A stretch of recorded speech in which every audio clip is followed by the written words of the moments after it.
సంవత్సరాల తరబడి ఎన్ని మందులు వాడినా మీ మోకాల నొప్పులు తగ్గట్లేదా? ప్రాణ పెయిన్ క్లినిక్ లో అత్యాధునిక చికిత్స. Welcome to Suman TV. నేను మీ Suman TV Nag. Blue bugging అంటే అసలు ఏంటి, దీనికి సంబంధించినటువంటి నష్టాలు ఏ విధంగా ఉంటాయి అండ్ మనం తీసుకోవాల్సినటువంటి జాగ్రత్తలు ఏంటి అనేటువంటిది ఈ రోజు మనతో పాటు హైకోర్టు అడ్వకేట్ రవీంద్రనాథ్ గారు ఉన్నారు. వారి మాటలో తెలుసుకుందాం. Hello sir. హాయ్ అండి నాగరాజ్ గారు. సార్, ఈ బ్లూ బగ్ అంటే ఏంటి? అంటే దీనివల్ల జనరల్గా చాలామంది తెలియకుండానే దాని బారిన పడిపోయి నష్టాలు చవి చూస్తున్నటువంటి పరిస్థితులు చూస్తూ ఉన్నాం మనం. అంటే వీడియోని మొత్తం పూర్తిగా చూడండి, డెఫినెట్గా మీకు కొన్ని విషయాలు అయితే అర్థమవుతూ ఉంటాయి. ఎంత కేర్ఫుల్గా మనం ఏదైనా సరే, అంటే ఇప్పుడు ఇంటర్నెట్ యుగం కాబట్టి మనల్ని మనం ఎంత సేఫ్గా ఉంచుకోవాలని చెప్పడానికి మాత్రం ద బెస్ట్ వీడియో ఇది. సో వీడియోని పూర్తిగా చూడండి, మీ పిల్లలకు కూడా చూపించండి. నాగరాజ్ గారు, బ్లూ బగ్గింగ్ అన్నది ఇది ఒక ప్రమాదకరమైనటువంటి ఒక సమస్య. ముఖ్యంగా మనం ఏదైతే ఈ డివైస్లు వాడుతున్నామో, ఫోన్స్ కావచ్చు, ల్యాప్టాప్స్ కావచ్చు, కంప్యూటర్స్ కావచ్చు, అదేవిధంగా ఎలక్ట్రానిక్ ఐటమ్స్ ఏవైతే వాడుతున్నామో, స్పీకర్స్ కావచ్చు, స్మార్ట్ వాచెస్ కావచ్చు, ఏదైతే మనం వాడుతున్నామో మనకు తెలియకుండానే ఈ బ్లూ బగ్గింగ్ అనేటువంటి ఇటీవల కాలంలో చాలా ఎక్కువైపోయింది.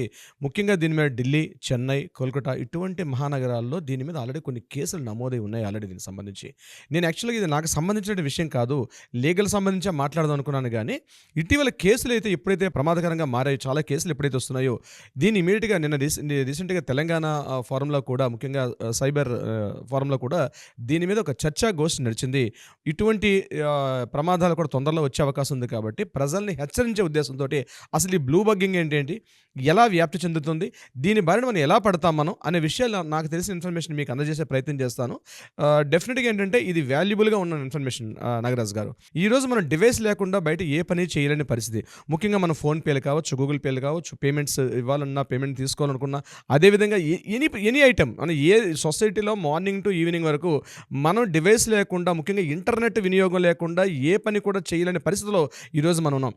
దానికి వయసుతో తారతమ్యం లేదు. పెద్దవాళ్ళు కావచ్చు, చిన్నవాళ్ళు కావచ్చు, ప్రతి చిన్న విషయాన్ని కూడా మనం పూర్తిగా మన డివైస్, మన చేతిలో నుండి మన మొబైల్ హ్యాండ్స్ పూర్తిగా డిపెండ్ అయిపోయినాం. పూర్తిగా నాట్ ఓన్లీ మన ఏదో పెద్ద సాఫ్ట్వేర్ రంగం నిపుణులు కాకపోయినప్పుడు కూడా మనకి తెలియకుండానే ప్రతి వ్యక్తి సాఫ్ట్వేర్ రంగం ఒక నిపుణుడిగా మారిపోయాడు. ఏంటంటే డివైస్ ఏదైతే యూజ్ చేస్తున్నాడో డెఫినెట్గా ఒక ఇన్ఫ్లుయెన్స్ అయిపోతున్నాడు. ఎందుకంటే మనం డివైస్ లేకుండా ఏ పని చేయలేము. మనం బహుశా సూర్యోదయం ఆగిపోతున్నామో కానీ మన నిత్య జీవితంలో మనం ఒక సూర్యుడు కనిపించకపోయినా, మబ్బులు వేసి సూర్యుడిని ఒక రోజు కనిపించకపోతాడేమో కానీ మన చేతిలో ఉన్న డివైస్ మనం చూసుకోకుండా మాత్రం ఏ రోజు మనకి తెల్లారదు, సూర్యాస్తమయం కూడా జరగదు నాగరాజు గారు.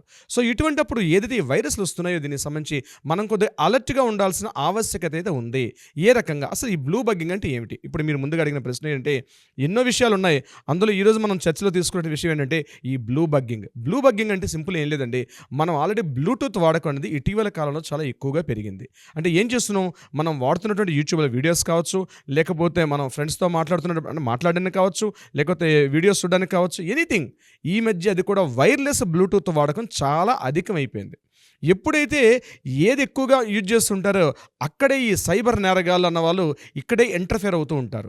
అయితే ఈ బ్లూటూత్ ద్వారా చేసినటువంటి హ్యాకింగ్నే ఈ బ్లూ బగ్గింగ్ హ్యాకింగ్ అంటారు దీన్ని. యాక్చువల్గా అంటే బ్లూటూత్ ద్వారా మన డివైస్లోకి వాళ్ళు ప్రవేశిస్తారు. ఏ రకంగా ప్రవేశిస్తారు బ్లూటూత్ ద్వారా అంటే నేను మీకు ఇప్పుడు డిస్కషన్ చేస్తాను. దానికి సంబంధించింది మనం బ్లూటూత్ కనెక్ట్ చేసి వాడతాం. బ్లూటూత్ కనెక్ట్ చేసేటప్పుడు ఏమైతే అంటే జనరల్గా చూడండి, బ్లూటూత్ మనం పేరింగ్ చేస్తాం. పేరింగ్ చేసేటప్పుడు ఇమ్మీడియట్గా ఆ సరౌండింగ్స్ అంటే 10 మీటర్ల డిస్టెన్స్లో ఎక్కడెక్కడైతే మనకి ఎన్ని డివైసెస్ ఉన్నాయో ఆ డివైస్ లిస్ట్ మొత్తం కూడా ఇక్కడ మనకి లిస్ట్ కనిపిస్తుంది. మనం వాడిన ఈ బ్లూటూత్ ఏదైతే కంపెనీ ఉంటుందో అది ఏదో ఒక బ్రాండ్ వాడతాం. ఆ బ్రాండ్ సంబంధించిన ఆ పేరింగ్ కోడ్ అనేది ఎగ్జాక్ట్లీ మన డివైస్ మీద వస్తాయి. ఇమ్మీడియట్గా పేరింగ్ చేస్తాం. ఇమ్మీడియట్గా పేర్ అవ్వగానే ఇమ్మీడియట్గా కనెక్ట్ అవుతుంది, ఒక సౌండ్ వస్తుంది. కనెక్ట్ తోటి మనం వైర్లెస్గా మనం బ్లూటూత్ వాడకడం అనేది జరుగుతూ ఉంటుంది. ఇది స్మార్ట్ వాచ్ కావచ్చు. ఈ రీసెంట్గా నాట్ ఓన్లీ మొబైల్స్ ఒకటే కాదు నాగరాజు గారు, వాయిస్ కమాండ్స్ తోటి ఇంట్లో టీవీలు వాడేవాళ్ళు ఉన్నారు, వాయిస్ కమాండ్స్ తోటి ఇంట్లో ఫ్రిడ్జ్లు వాడేవాళ్ళు ఉన్నారు, వాయిస్ కమాండ్స్ తోటి ఇంట్లో ఫ్యాన్స్ ఆపరేట్ చేసేవాళ్ళు, ఏసీలు ఆపరేట్ చేసేవాళ్ళు. టెక్నాలజీ పెరిగింది కాబట్టి సో ఇట్స్ ఎ మ్యాండేటరీ. అది లేకుండా మనం డైలీ లైఫ్ లేదు. అంటే సాధారణ వ్యక్తి మామూలుగా యూట్యూబ్లో పాటలు వినడానికి వాడే దగ్గర నుంచి హై ప్రొఫైల్ వరకు రకరకాలుగా బ్లూటూత్ వాడకం అనేది మ్యాండేటరీ అన్నట్టు స్థాయికి వచ్చేస్తారు. ఎందుకంటే ఈ కేబుల్స్ అవి లేకుండా డైరెక్ట్గా బ్లూటూత్ అయితే వితౌట్ ఎనీ కనెక్షన్ లేకుండా అంటే వైర్లెస్ డివైస్ వాడడం అయితే జరిగింది. ఇక్కడే ఈ హ్యాకర్స్ ఏ రకంగా ఎంటర్ఫేర్ అవుతారు, మన డివైస్లోకి ఎంటర్ఫేర్ అవుతారంటే దాన్ని నేను మీకు విశదీకరంగా చెప్తాను. బ్లూ బగ్గింగ్ అని ఏదైతే ఇప్పుడు మనకు వినిపిస్తుందో నాట్ ఓన్లీ ఒక బ్లూ బగ్గింగ్ ఒకటే కాదు, దీంట్లో ఇంకొక 3 కూడా ఉన్నాయి, ఇంకొక 2 కూడా ఉన్నాయి. ఇందులో ఒకటి బ్లూ జాకింగ్ అంటారు, ఇంకొకటి బ్లూ స్నార్పింగ్ అంటారు. అవి కూడా ఈ బ్లూ జాగింగ్లో ఒక పార్టే. అయితే ఏంటి నేను ఆ డీటెయిల్స్ చెప్పిన తర్వాత ఇవి ఎలా ట్రేస్ చేస్తారు, ఎలా ఇంటర్ఫేర్ అవుతారు, ఇవన్నీ కూడా నేను మీకు షేర్ చేసుకుంటా. ముఖ్యంగా ఈ బ్లూ జాకింగ్ అంటే ఏంటి? అంటే బ్లూ జాకింగ్ అంటే మన డివైస్ ఎక్కడైతే ఉంటాయో మన డివైస్ మనం క్లిక్ చేయగానే పేరింగ్ అవుతుంది. పేరింగ్ అవ్వగానే మన డివైస్ అతని ఆపరేషన్లోకి వెళ్తుంది. ఇక్కడ ఏం చేస్తాడు బ్లూ జాకింగ్ అంటే కేవలం టెక్స్ట్ మెసేజెస్ మాత్రమే వస్తాయి. ఏదో ఒక లింక్ వస్తుంది, ఏదో ఒక అన్వాంటెడ్ ఒక లింక్ వస్తుంది, మనం తెలియకుండానే దాని మీద క్లిక్ చేసేటట్టుగా మనం అట్రాక్టివ్ చేసే విధంగా ఉంటుంది ఆ లింక్. కేవలం లింక్స్ మాత్రమే పంపిస్తాడు బ్లూటూత్ ద్వారా. దాన్ని బ్లూ జాకింగ్ అంటారు. రెండోది బ్లూ స్నార్పింగ్. బ్లూ స్నార్పింగ్ అంటే ఇట్స్ కొంత డేంజరస్ సిస్టమే. ఇందులో ఏం చేస్తారంటే బ్లూ స్నార్పింగ్ అంటే టెక్స్ట్ మెసేజెస్ వస్తాయి, మన కాల్స్ లిస్ట్ మొత్తం కూడా అతను ఆపరేట్ చేస్తాడు, మన డివైస్ మొత్తం కూడా అతని చేతుల్లోకి వెళ్ళిపోతుంది. At the same time voice calls కావచ్చు, ఫొటోస్ కావచ్చు, వీడియోస్ కావచ్చు, మనం ఎవరెవరితో మన ప్రైవేట్ మ్యాటర్ మొత్తం కూడా వేరే థర్డ్ పర్సన్ ఆపరేషన్లోకి వెళ్తుంది. దాన్ని బ్లూ స్నార్పింగ్ అంటారు. ఇది చాలా డేంజరస్. సో దీనికన్నా ఇంకా డేంజరస్ ఏంటంటే బ్లూ బగ్గింగ్. ఈ బ్లూ బగ్గింగ్లు ఏం చేస్తారంటే ఇక్కడ కూడా బ్లూ స్నార్పింగ్ లాగే టోటల్ యాక్టివిటీ మొత్తం కూడా తన చేతుల్లోకి వెళ్ళిపోతుంది. కానీ అతను ఎప్పుడు కావాలనుకుంటే అప్పుడు ఆపరేట్ చేయగలుగుతాడు. That is called blue bugging. అంటే ఏం చేస్తాడు, ఇందులో బ్యాక్డోర్ ఒక సాఫ్ట్వేర్ ఆపరేట్ చేస్తాడు. ఇన్ ఫ్యూచర్లో ఎప్పుడైనా సరే మన దగ్గర ఉన్న డేటాను అంటే మన మొబైల్ని అతను ఆపరేట్ చేసుకునే స్థాయిలో తీసుకెళ్తాడు. That is a blue bugging. Blue snarfing కన్నా చాలా డేంజరస్ సిస్టమ్ ఏంటంటే బ్లూ బగ్గింగ్ అన్నది. సో ఈ 3 విధానాలు ఉంటాయి: blue jacking, blue snarfing and blue bugging. So ఆ డీటెయిల్స్ నేను మీకు చెప్పడం జరిగింది. ఇలా ఉంటాయి అంటే నేను ప్రైమరీ ఇన్ఫర్మేషన్ ఇస్తున్నాను. అంటే మన డివైస్ మనం తెలియకుండానే బ్లూటూత్ ద్వారా థర్డ్ పర్సన్ మన మొబైల్ని హ్యాక్ చేసే విధానాన్ని ఈ బ్లూ బగ్గింగ్ అంటారు. ఈ రెండింటికన్నా చివరిదైనటువంటి బ్లూ బగ్గింగ్ చాలా డేంజరస్ సిస్టమ్. అయితే దీన్ని ఎట్లా ఇంటర్ఫేర్ అవుతారు మన డివైస్లోకి అంటే మొట్టమొదటిగా మనం బ్లూటూత్ మనం పేరింగ్కి వెళ్ళేటప్పుడు ఏం చేస్తారంటే 10 మీటర్ల డిస్టెన్స్లో ఉన్నటువంటి ఏదైతే సుమారుగా దీని 2 రకాలుగా ఉంటుంది. అక్కడ ఉన్నటువంటి ఒక 10 సంఖ్యలో 20 సంఖ్యలో మనకు కొన్ని కనెక్షన్స్ కనిపిస్తాయి. ఇమీడియట్గా మనం క్లిక్ చేస్తాం, క్లిక్ చేయగానే పేర్ అవుతుంది, పేర్ అవగానే మనం వింటాం. అయితే ఇక్కడే ఈ హ్యాకర్ అనేవాడు ఎట్లా ఇంటర్ఫేర్ అవుతాడు అంటే మనం ఏదైతే ఏ పేరింగ్ వాడుతున్నామో ఏదో ఒక కంపెనీ బ్రాండ్ XYZ కంపెనీస్ ఉంటాయి, ఆ కంపెనీ బ్రాండ్స్కి అనుగుణంగా ఉన్నట్టుగా కొన్ని ఏదైతే లోకల్ బ్రాండ్ ఎక్కువ ఉంటాయి దాన్ని మనకు తెలియకుండానే ఆల్మోస్ట్ సిమిలర్గా ఉన్నటువంటి ఒక లింక్ పంపిస్తాడు. ఆ లింక్ మనం ఏమనుకుంటుంది మన డివైస్ అనుకునే జస్ట్ క్లిక్ చేస్తాం.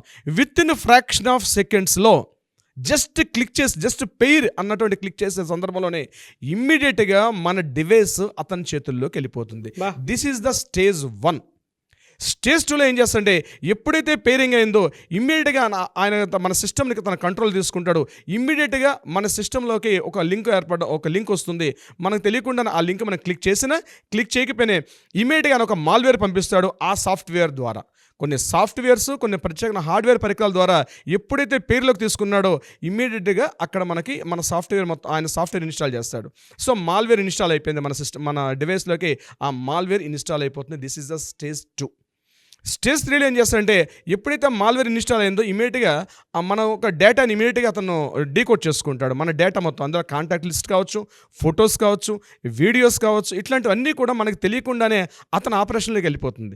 మన కమాండెస్ ఇస్తుంటాం కానీ మన కమాండెస్ పనిచేయవు. అతని ఆపరేషన్ మనం తెలియకుండానే మన దీనికి ఎలా తెలుస్తుందంటే ఇమీడియట్గా చూసేసరికి అలా టకటక లింక్ అయిపోతుంటాయి. అక్కడ మనకేం అర్థం కాదు. పైనుంచి యారో మార్క్ వస్తుంది. ఆ యారో మార్క్లో ఏవో కొన్ని సాఫ్ట్వేర్లు డౌన్లోడ్ అవుతుంటాయి. మనకు తెలియదు. ఇట్స్ ఫ్రాక్షన్ ఆఫ్ కొన్ని మినిట్స్లోనే మన డివైస్ అతని యొక్క చేతుల్లోకి వెళ్ళిపోతుంది.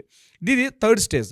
4th స్టేజ్ ఏం చేస్తాడు, ఇమ్మీడియట్గా బ్యాక్ డోర్ అన్నటువంటి ఒక ఆప్షన్ ఇమ్మీడియట్గా పంపిస్తాడు. అంటే ఏంటి, ఇట్స్ కంప్లీట్గా మీరు పూర్తిగా మీ డివైస్ అతని చేతుల్లోకి వెళ్ళిపోయిన పరిస్థితి. That is called back door. అంటే ఒక సాఫ్ట్వేర్ ఇన్స్టాల్ చేయగలుగుతాడు ఆయన అక్కడి నుంచి. చేసేటప్పుడు ఎలా ఉంటుంది, టోటల్గా మీ డివైస్ ఇన్ ఫ్యూచర్లో కూడా ఇప్పుడు ఇమీడియట్గా కాకపోయినా ఇన్ ఫ్యూచర్లో కూడా చేసే విధానంగా మేము మొత్తం డివైస్ని తన హ్యాండ్ ఓవర్లో పెట్టుకుంటాడు. దీనికి సంబంధించినటువంటి ఆ సాఫ్ట్వేర్స్ బ్యాక్డోర్ సాఫ్ట్వేర్స్ పంపించడం వల్ల నేను మీకు ముందుగా చెప్పినటువంటి ఈ బ్లూ జాగింగ్ ఏదైతే చెప్పాను, బ్లూ జాకింగ్ అని చెప్పాను. Blue jogging it is only temporary period మాత్రం ఉంటుంది. అంటే కొద్ది రోజులే, ఒక 1 hour 2 hours ఉంటుంది. ఆయన అక్కడి నుంచి ఎగ్జిట్ అయిపోతాడు. ఆ లింక్ మీరు క్లిక్ చేయకపోతే బై డిఫాల్ట్ క్లోజ్ అయిపోతుంది. అది బ్లూ జాకింగ్. కానీ ఇక్కడ నేను చెప్పినటువంటి రెండోది అయితే బ్లూ స్నార్పింగ్ అని చెప్పాను. బ్లూ స్నార్పింగ్ కొంత టైం ఉంటుంది. అతను బ్యాక్ డోర్ మాత్రమే ఇన్స్టాల్ చేయలేకపోతాడు. కానీ బ్లూ బగ్గింగ్లో ఏం చేస్తాడంటే టోటల్గా మీరు ఎన్నాళ్ళు డివైస్ వాడతారో ఆ డివైస్ వాడిన అన్నాళ్ళు కూడా కంప్లీట్గా మీ డేటా మొత్తం కూడా అతని చేతిలో ఉంటుంది. బ్యాక్ డోర్ కూడా ఆప్షన్ తీసుకొస్తాడు. మీరు ఈ సిమ్ తీసుకెళ్ళి ఇంకో మొబైల్ వేసినా సరే ఇమ్మీడియట్గా అక్కడ కూడా మీ కొత్త డేటాను కూడా కలెక్ట్ చేసుకునే పవర్ఫుల్ ఈ హ్యాకింగ్ ఏదైతే ఉందో ఇది కంప్లీట్గా బ్లూ బగ్గింగ్లోకి తీసుకోగలుగుతాడు. అంటే ఇది మీకు ఎలా ఇన్స్టాల్ చేస్తాడో చెప్పాను. ఇక్కడ 2 రకాలుగా ఉంటుంది.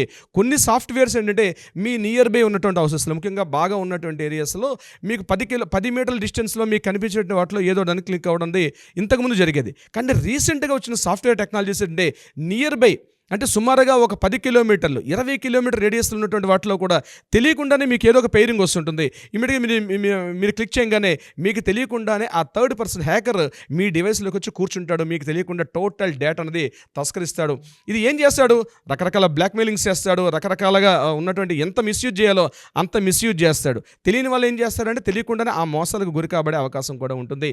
దీనికి సంబంధించినటువంటి ఎప్పుడైతే సాఫ్ట్వేర్ మీ డివైస్లోకి మీకు తెలియకుండా మీ డివైస్లో థర్డ్ పర్సన్ ఎప్పుడైతే ఆపరేట్ చేస్తాడో ఎవ్రీ మూమెంట్ కూడా కనిపిస్తుంటుంది. మీరు ఏ ట్రాన్సాక్షన్ చేస్తున్నారో తెలుస్తుంది, మీరు ఎవరితో మాట్లాడుతున్నారో తెలుస్తుంది, మీరు ఏ ఫొటోస్ తీస్తున్నారో తెలుస్తుంది, మీ ఫ్యామిలీ మెంబర్స్ మీ దాంతో ఉన్న లింకప్ను కూడా తీసుకునే సాఫ్ట్వేర్లు కూడా కొత్తగా వస్తున్నాయని చెప్పి రీసెంట్గా ఢిల్లీ పోలీసులు చెప్పారు. బాస్ అది ఇప్పటికీ మనకు అప్డేట్ అయిందో లేదో తెలియదు. అంటే టోటల్గా మీరు ఎవరితో కాంటాక్ట్లు ఉంటారో ఈవెన్ వాళ్ళ నెంబర్లను కూడా ఎక్కడి నుంచి కూడా హ్యాక్ చేసే అవకాశం ఉంటుంది. It's a danger situation. So just ఒక డివైస్ తోటి వాడు చేసిన సాఫ్ట్వేర్ అంత టెక్నాలజీకి వెళ్ళిపోయింది హ్యాకింగ్. ఇది నిజంగా చాలా ప్రమాదకరమైన సమస్య. అయితే ఈ సమస్య నుంచి మనం ఎలా ఎదుర్కోవాలి, ఏం చేస్తే మనం ఈ ప్రాబ్లం నుంచి మనం ఫేస్ చేయకుండా తప్పించుకునే అవకాశం ఉంటుంది అన్నది నేను మీతో కొన్ని పాయింట్స్ చెప్తాను నాగరాజు గారు. షూర్ అండి. ఫస్ట్ పాయింట్ నాగరాజు గారు, దీంట్లో మన బ్లూటూత్ మనం యూజ్ చేయనప్పుడు ఇమ్మీడియట్గా బ్లూటూత్ ఆప్షన్ ఏదైతే ఉంటుందో ఇమ్మీడియట్గా దాన్ని ఆఫ్ మోడ్లో పెట్టుకోవడం అనేది చాలా చాలా important. This the first option. మనం బ్లూటూత్ యూజ్ చేయట్లేదు, డెఫినెట్గా ఆఫ్ చేసేసండి. మీరు స్మార్ట్ వాచ్ వాడినా, ఇప్పుడు నేను చెప్పినట్టు స్మార్ట్ వాచ్ వాడినా, లేదా ఎనీ ఎలక్ట్రానిక్ ఐటమ్స్ వాడేటప్పుడు దాని కనెక్షన్ ఇంట్లో స్పీకర్స్ వాడతారు. ఈ మధ్య కామన్ అయిపోయింది. ఆ స్పీకర్స్ వాడేటప్పుడు కూడా బ్లూటూత్ ఆప్షన్ తీసుకోవడం. ఇమ్మీడియట్గా మీరు ఎప్పుడైతే బ్లూటూత్ మీరు వాడట్లేదో ఇమ్మీడియట్గా దాన్ని ఆఫ్ చేసుకునే మూడ్లో పెట్టుకోండి. నెంబర్ 2, ఒక ఇంపార్టెంట్ పాయింట్ నాగరాజ్ గారు, ముఖ్యంగా మనం బ్లూటూత్ ఆన్ చేసేటప్పుడు కొన్ని మోడర్న్ అంటే కాస్ట్లీయెస్ట్ ఫోన్లో ఆటో జాయిన్ అని ఒక ఆప్షన్ వస్తుంటుంది. ఆటో జాయిన్ అంటే మీరు లేకపోయినా సరే ఇమ్మీడియట్గా అక్కడ దగ్గర ఉన్న డివైస్ అన్ని కూడా చూపిస్తుంటుంది. ఆటో జాయిన్ అనే ఆప్షన్ని మీరు ఎప్పుడు కూడా అది ఆఫ్ మోడ్లో పెట్టుకోవడం వల్ల చాలా యూజ్ అవుతుంది. ఆటో జాయిన్ అనే ఆప్షన్ పెట్టుకోవడం వల్ల ఇమీడియట్గా మీకు ఆ సాఫ్ట్వేర్ ఎవరైతే హ్యాకర్ మీ డివైస్లోకి వచ్చే అవకాశం ఉంటుంది. కాబట్టి ఆటో జాయిన్ అన్నటువంటి ఆప్షన్ని మీరు ఆఫ్ చేసుకోవాలి. మూడోది, ఎప్పటికప్పుడు మీ డివైస్లో సాఫ్ట్వేర్ అప్డేట్స్ వస్తుంటే డెఫినెట్గా ఆ సాఫ్ట్వేర్ అప్డేట్స్ను కూడా మీరు ఎప్పటికప్పుడు అప్డేట్ చేసుకోవడం వల్ల కూడా కొంతవరకు దీని ప్రమాదం బారిన పడే అవకాశం అయితే ఉంటుంది. ప్రతి డివైస్కి ఒక యూనిక్ ఐడెంటిఫికేషన్ నెంబర్ ఉంటుంది. ఆ యూనిక్ ఐడెంటిఫికేషన్ నెంబర్ ఏది ఉంటుందో అది మీరు ఎవరికి విజిబుల్ కాకుండా ఆ నెంబర్ని మీరు ఒక సీక్రెట్ మోడ్లో పెట్టుకుంటే డెఫినెట్గా కొంతవరకు ప్రమాద బారిన పడే అవకాశం కూడా తగ్గుతుంది. ఇంకొకటి, మీరు పబ్లిక్ ప్లేస్లోకి వెళ్ళేటప్పుడు పబ్లిక్ వైఫై వాడే సందర్భంలో పబ్లిక్ వైఫైలో డెఫినెట్గా మీరు VPN అది వాడుకోవడం వల్ల మీకు కొంతవరకు సేఫ్టీ మెజర్స్లో మీరు ఉంటారు. నెంబర్ 3, మీరు పేరింగ్ చేసేటప్పుడు చాలా అలర్ట్గా ఉండండి. పేరింగ్ ఏంటంటే చిన్న లెటర్స్, ఒక లెటర్ తేడా ఉంటుంది, లేకపోతే ఏదో అన్యూజువల్గా మీకు కనిపిస్తుంది. అక్కడ మీకు ఎప్పుడైతే సస్పెక్ట్ చేస్తారో ఇమీడియట్గా డిలీట్ చేసేయండి. ఇంకొకటి ప్రధానమైన పాయింట్ ఏంటంటే, మీరు ఎప్పుడైనా ఆఫ్లో ఉండేటప్పుడు కనెక్ట్ చేసేటప్పుడు మీకు తెలియకుండా ఒక 10-15 డివైస్లు మీకు అక్కడ బ్లూటూత్ ఆప్షన్లో కనిపిస్తాయి. ఆ కనిపించేటప్పుడు మీరు మ్యాక్సిమం ఎప్పటికప్పుడు మీకు ఖాళీ ఉన్నప్పుడల్లా కూడా డిలీట్ చేసుకుంటూ వెళ్తుండండి. అన్ఐడెంటిఫైడ్ ఏదైనా సోర్సెస్ మీకు కనిపిస్తుంటే ఫ్రీ టైంలో మీరు ఖాళీగా కూర్చున్న టైంలో ఎప్పుడైనా జస్ట్ ఓపెన్ చేయండి. ఒక అన్లింక్స్ ఏమైనా కనిపిస్తే ఎప్పటికప్పుడు డిలీట్ చేసుకుంటూ వెళ్ళడం వల్ల కొంతవరకు మీ డివైస్ మీద సేఫ్టీగా ఉంటారు. లేకపోతే చాలా ప్రమాదాలు, అంటే రీసెంట్గా మాకు వచ్చే కేసులు చెప్తాను నాగరాజ్ గారు. కొన్ని కేసులు ఇతని యొక్క ఇన్వాల్వ్మెంట్ ఉండదు, కానీ ఎక్కడో మనీ ట్రాన్స్ఫర్ అయిపోయిన విషయంలో కానీ, లేకపోతే కొన్ని రీసెంట్గా 124 crores రూపీస్ ఒక అకౌంట్ నుంచి ట్రాన్స్ఫర్ అయింది కేవలం ఈ యొక్క బ్లూ బగ్గింగ్ అనే కాన్సెప్ట్ వల్లనే. అతను తెలియకుండానే తన అకౌంట్ నుంచి అమౌంట్ ట్రాన్స్ఫర్ అయింది. ఇదంతా థర్డ్ పర్సన్ ఆపరేట్ చేస్తున్నాడు. డివైస్ మీ చేతిలో ఉంటుంది, కానీ మీరేమనుకుంటారంటే మీరు ఆపరేట్ చేస్తున్నారు అనుకుంటారు, కానీ థర్డ్ పర్సన్ యొక్క బ్లూటూత్ అనే కాన్సెప్ట్లో రీసెంట్గా వచ్చినటువంటి ఒక చైనా నుంచి వచ్చినటువంటి ఈ బ్లూ బగ్గింగ్ సమస్య ఇటీవల చాలా ఎక్కువగా కనిపిస్తుంది. బహుశా ఇప్పటికీ ఈ వీడియో చూసినటువంటి వాళ్ళు అట్లీస్ట్ తమ డివైస్ వాడుకునేటప్పుడు నువ్వు వాడొద్దని చెప్పడం కరెక్ట్ కాదు. ఎలక్ట్రానిక్ పరికరాలు వాడకపోతే మనం డైలీ లైఫ్లో మనం ముందుకు వెళ్ళలేం, డెఫినెట్గా వాడాలి. కానీ బీ అలర్ట్. సమస్య జరిగిన తర్వాత ఎక్కడికి పోవాలి, ఎవరితో మాట్లాడాలి, అయ్యోని లబోదిబోం అనే కన్నా ముందుగానే అలర్ట్గా ఉండడం వల్ల prevention is the better than cure అన్నది చాలా యూస్ఫుల్ అవుతుంది. ముఖ్యంగా నాగరాజ్ గారు, అమ్మాయిలు, కాలేజీకి వెళ్ళే అమ్మాయిలు, ఆఫీస్ జాబులకు వెళ్ళే అమ్మాయిలు, సాఫ్ట్వేర్లకు వెళ్ళే అమ్మాయిలు, ఉద్యోగస్తులు కావచ్చు, కాలేజ్ అమ్మాయిలు, ముఖ్యంగా టీనేజ్కి వచ్చే అమ్మాయిలకి ఈ ఆన్లైన్ క్లాసుల పేరుతో కంపల్సరీ వాళ్ళకి బ్లూటూత్ ఆన్ చేసుకుని క్లాసెస్ వినాలి. కంపల్సరీ ఆన్లైన్లో వస్తున్నాయి. ఎవ్రీ సాటర్డేనో సండేనో ఆఫ్లైన్ క్లాసులు ఉన్నప్పుడు కూడా ఆన్లైన్ క్లాసులు వస్తున్నాయి. వాళ్ళు బ్లూటూత్ వినియోగం కంపల్సరీ చేస్తున్నారు. ఎందుకంటే క్లాసెస్ డివైస్ ముందు పెట్టుకుని కంపల్సరీ క్లాసెస్ వినాలి. ఇటువంటి సందర్భాల్లో అలర్ట్గా అమ్మాయిలకి నేను హెచ్చరిక చేస్తున్నాను, ఒక సూచన చేస్తున్నాను. మీరు మీ బ్లూటూత్లు అలర్ట్గా లేకపోతే మీకు తెలియకుండానే మీ పర్సనల్ డేటా మొత్తం కూడా, మీ ఫొటోస్ కావచ్చు, మీరు ఎవరెవరితో మాట్లాడుతున్న చేస్తున్నారు, ఇట్లాంటివన్నీ కూడా మీకు తెలియకుండానే థర్డ్ పర్సన్ ఆపరేట్ చేస్తూ ఎవరెవరికో ఎక్కడెక్కడికో వెళ్తాయి. దానివల్ల మీకు తెలియకుండానే మీకు వేరే కాల్స్ వస్తాయి, థ్రెటన్స్ వస్తాయి, మీరు చెప్పుకోలేరు. సోషల్ మీడియాలో మార్ఫింగ్లు చేసి ఫోటో పెట్టేసేంత స్థాయికి వెళ్ళిపోతూ ఉంటుంది. అవునండి, కొంత ఆశ్చర్యానికి గురి చేసేటువంటి విషయం ఇది. చాలా డీటెయిల్గా చెప్పారండి, అంటే ఏ విధంగా జరుగుతుంది ఏంటి అనేటువంటి విషయం మీద. అంటే ఇప్పుడున్న ఆడపిల్లలు కూడా తెలుసుకోవాల్సినటువంటి అంటే ఒక ఆడపిల్లలనే కాదు అందరూ తెలుసుకోవాల్సినటువంటి విషయం. సరే, ఈ డేటా ఎక్స్చేంజ్ వల్ల చాలామంది దెబ్బలు తిన్నటువంటి వాళ్ళు ఉన్నారు. ఇప్పటికీ బయట చెప్పుకోలేకుండా, గుడి చప్పుడు కాకుండా, అరే ఇలా ఎందుకు జరిగింది ఎవరితో చెప్పుకుందాం అనుకుంటే ఇబ్బంది పడేటువంటి చాలామంది ఉన్నారు. సో అటువంటి వాళ్ళకి మనం ఒక వేదికగా మారదామని నేను అనుకుంటున్నాను. సో మిమ్మల్ని అప్రోచ్ అవ్వచ్చా లీగల్గా? నాగరాజు గారు, ఇట్లాంటివి జనరల్గా ఇట్లాంటి ఇష్యూస్ వస్తుంటాయి కాబట్టి నేనేంటంటే ముందుగా చెప్పినట్టుగా prevention is the better than cure. So సమస్య రాకుండానే ముందుగా మనం అలర్ట్గా ఉండడం వల్ల, మనం వాడుతున్న డివైసెస్కి అలర్ట్గా ఉండడం వల్ల ఈ యొక్క ప్రమాదాల బారిన పడకుండా ఉండే అవకాశం ఉంటుంది. ఎవరైనా అట్లాంటివైనా ప్రమాదాల బారిన పడి ఉన్నటువంటి సందర్భాలు అయితే డెఫినెట్గా న్యాయ సలహా సంప్రదింపులకి మన కింద డిస్ప్లే అవుతున్న నెంబర్ కాంటాక్ట్ చేయగలిగితే డెఫినెట్గా వాళ్ళకి లీగల్గా ఎంతవరకు ప్రొటెక్షన్ కావాలి, ఏ రకమైన సహాయాన్ని అందించాలి, లీగల్గా న్యాయపరంగా ఏమి ఇవ్వగలుగుతాం, డెఫినెట్గా మన టీం అది చేస్తుంది. నాగరాజు గారు, డెఫినెట్గా అండి. ఎనీవేస్ థ్యాంక్ యూ అండి. Thank you so much Ravindranath garu. Thank you so much Nagaraju garu. చూశారు కదండి వీడియో. ఈ వీడియోపై మీ అభిప్రాయాన్ని కమెంట్ బాక్స్లో పోస్ట్ చేయండి. అండ్ ముఖ్యంగా చాలా సీరియస్గా తీసుకోండి. కొంతమంది వీడియోని చివరి వరకు చూడరు కాబట్టి చెప్తున్నాను. బ్లూ బగ్గింగ్ అనేది అతిపెద్ద స్కాము. దానికి సంబంధించినటువంటి వాటిల్లో ఇవాళ కుటుంబం మొత్తం వాళ్ళ పర్సనల్ డేటాని బయట వేరే వాళ్ళ చేతిలోకి వెళ్ళిపోయి బ్లాక్మెయిల్కి గురైనటువంటి సందర్భాలు కూడా చాలా ఉన్నాయి. దయచేసి మీరు గమనించి, ఒకవేళ మీకు ఆ విధంగా కనుక అనిపించినట్లయితే, లేదు అనుకుంటే పర్సనల్గా మీరు కనుక ఎటువంటి వాటిల్లో ఇబ్బంది పడి మీ డేటా వేరే వాళ్ళ దగ్గరికి వెళ్ళిపోయి మిమ్మల్ని బ్లాక్మెయిల్ చేసేటువంటి పరిస్థితి కనుక జరుగుతున్నట్లయితే, స్క్రీన్ మీద మీకు హైకోర్టు అడ్వకేట్ రవీంద్రనాథ్ గారి కాంటాక్ట్ నెంబర్ కనిపిస్తుంది. దాన్ని మీరు కాల్ ఆర్ మెసేజ్ వాట్సాప్ చేసినా సరే మీరు అపాయింట్మెంట్ బుక్ చేసుకోవచ్చు. అండ్ ఈ వీడియో లైక్ చేయండి, షేర్ మాత్రం తప్పకుండా చేయండి. ఇలాంటి మరిన్ని వీడియోస్ కోసం మా ఛానల్ ఫాలో అవ్వండి. Thank you. సుమన్ టీవీలో మీ పర్సనల్ అండ్ బిజినెస్ ప్రమోషన్స్ కోసం కింది నెంబర్కి కాంటాక్ట్ చేయండి.